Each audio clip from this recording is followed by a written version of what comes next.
Welcome back to this fourth segment of The Price of Business. We've already covered a lot of territory, but I'm going to get to spend some time with a legend in the conservative movement, a great person, a person who's been on the show a few times. Always love to get her on the program, Phyllis Schlafly, and she is from, by the way, my family's hometown area. My dad is from Alton, Illinois, just like Miss Schlafly, and thanks for being with us.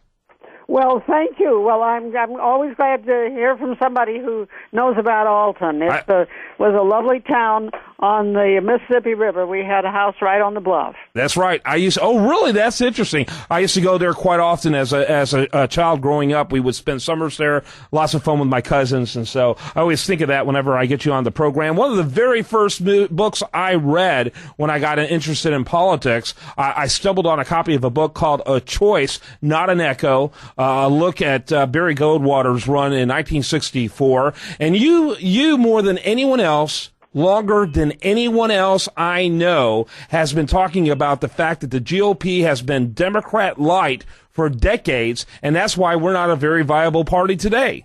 That's right. We called them, in those years, we called them Me Too people. Anything the Democrats would say, the Republican would say, Me Too. Yes. And that gave us a bunch of losers. And that was the establishment. In those years, we thought the establishment was headquartered in the Chase Manhattan Bank.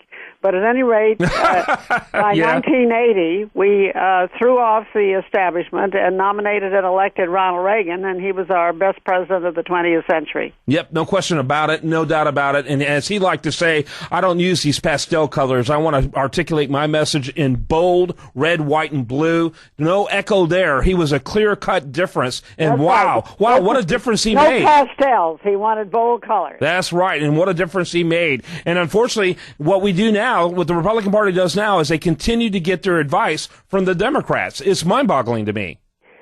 Well, a lot of those important Republicans who are wealthy, they're not in favor of cutting government spending. They just want to spend it themselves. Mm-hmm. And that's very unfortunate. And then their idea is to keep people from talking about issues other than the money issues. Yep. They don't want them to talk about the social issues or even the national security issues. That's right. And one national security issue that's also an economic issue is our treatment and our view of immigration. And, of course, it appears that the GOP is going to have a Me Too attitude when it comes to that. Talk a little bit about that.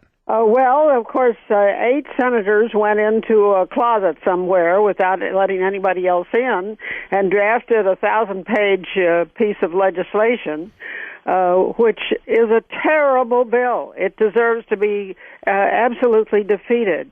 And I've heard Rubio and some of his people talking in it, and they can't defend their own bill. Yeah. The American people want border security first.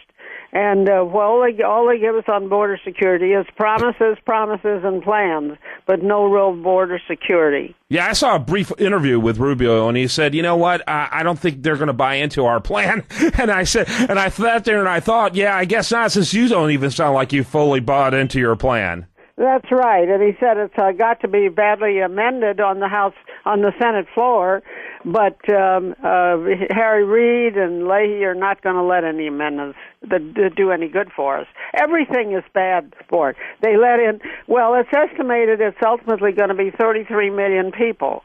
And that will flood our labor markets, and it will be extremely harmful to the jobs of entry-level employees and also to our college graduates, because they want to raise immensely the number of people. And then, this whole idea that the best and the brightest live in other countries is so offensive to me. Yeah.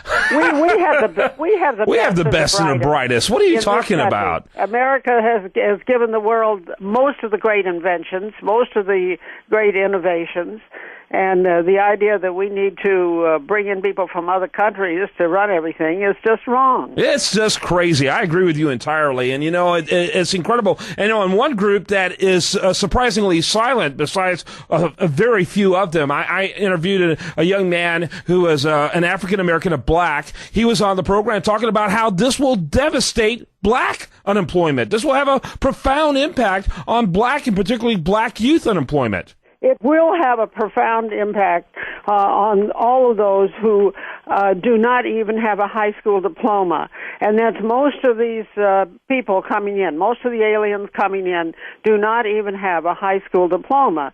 And, of course, alas, a lot of our American citizen blacks are in that category.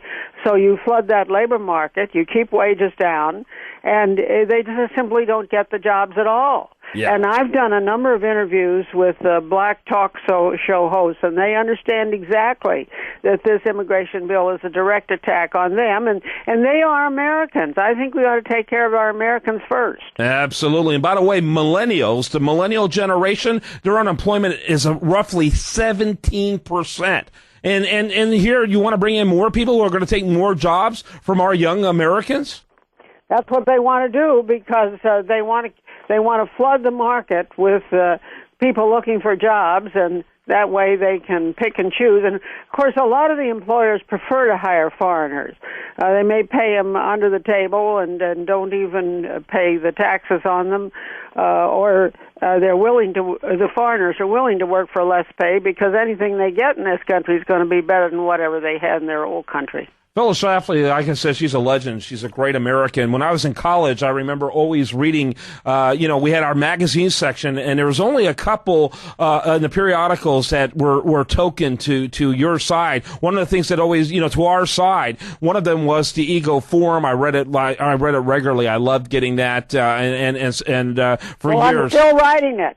Yeah, and you're still writing? My monthly newsletter is now in its 46th year. Unbelievable.